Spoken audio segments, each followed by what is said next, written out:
Hello, vampire. Hello, Molly. It is lovely to see your faces, your proper faces. Hi, Dolly. Holy Jesus. This is crazy. There was so much secrecy around everyone playing. I did hear, like during the show, we had that sort of makeshift studio, and outside of the studio, the security guards would crank music so we couldn't hear who was singing inside. When they say that they really do keep all of this like under wraps, they do. And what are some of the moments that you had that did you always feel like you were going home? Yeah. Like every night? Yes. Every week I was convinced it was my time. I was just, I never felt confident. And then, it was stressful. I realized when I thought I was going home how much I cared. You know, initially you're like, this is just fun. This is fun. Yes. Whatever happens, happens. And then you're standing there maybe in your bottom 3, bottom 2, and you're like, God, I really care.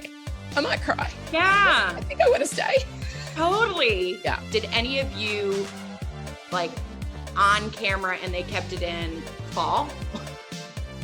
Yeah, what happened with Mullet's head? Okay. Well, the day before we started shooting, I was looking in the mirror and thinking, okay, what can I do? And seeing what I could move and And I got down on the ground, started doing some push-ups, and the head fell off. I was like, right, okay, because I didn't have a chin strap at the time.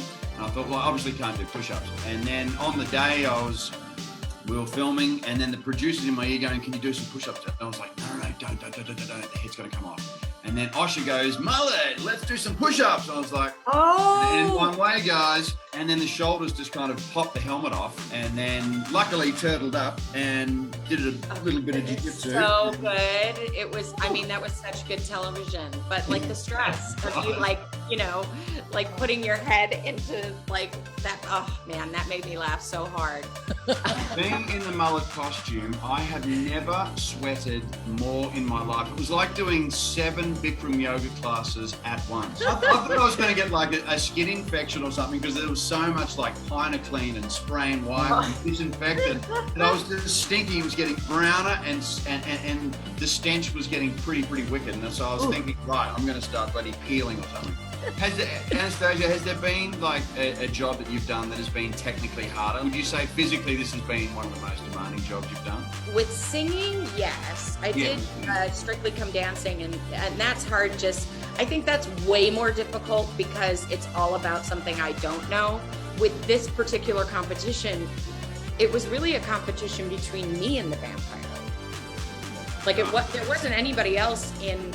Because am I going to let the costume win, or am I going to try to hang in there and deal with this costume that seems overbearing and big and a pain in my ass, and is it going to just kick me out of the show, or am I going to start to be like, no, this costume isn't going to be, I'm going to get it, and I'm going to be able to sing a song. I had to become one with Dolly, and I did in the end. Yes. I just gave into her and loved her and embraced her, and she represented something, like, because we're all live performers. I hadn't done it in so long, and I realized I've been a bit dead on the inside for the last 18 months because I've just been at home doing, little, in my tracksuit pants, doing little Zoom things. And then to all of a sudden be on a stage, albeit in front of creepy costumes, it didn't matter. It was an audience. I had a microphone and music. So Dolly represents that kind of rebirth. Mullet, how did you feel about your clues? Some of them were very, very vague. There was a few little bits and pieces that, like Jackie picked up that I'd studied jazz and I'd worked in a couple of TV shows, but very, very vague. I was watching my clue packages and I didn't get a lot of my own clues. So there was one week her eyes were bleeding, and like I was watching it with my kids and we're like, that's really grim. And they're like, what does that mean? And I'm like, I don't know. But I was watching a lot of your clue packages, and I thought I knew quite a bit about you because I'm a creepy fan, but I didn't get a lot of it. We thought the clues were easy for you. Oh my God, I thought there was, in every word, everything they said was a clue.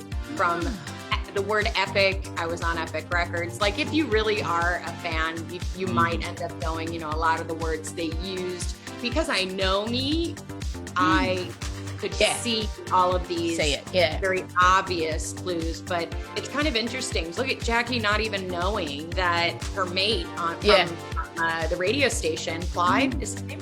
Kyle, but I like Clyde better. Clyde's better. Yeah. Let's call him that. Close enough. Clyde Sandilands is perfect. Yeah. So she was just kind of like dumbfounded on all of the guesses for him too. So, I guess you're just lost in it sometimes. Guys, it's been so good to finally chat to you, to see you. It'd be great if we could sit down and have a drink and hug and kiss and feel each other. But 100%. It's been such a blast to be on the show. Remember, all the exclusive footage you can see on nplay.com.au. Oh my God. Bye, guys. Lovely to see everybody. you. Bye. Thank you. Bye-bye.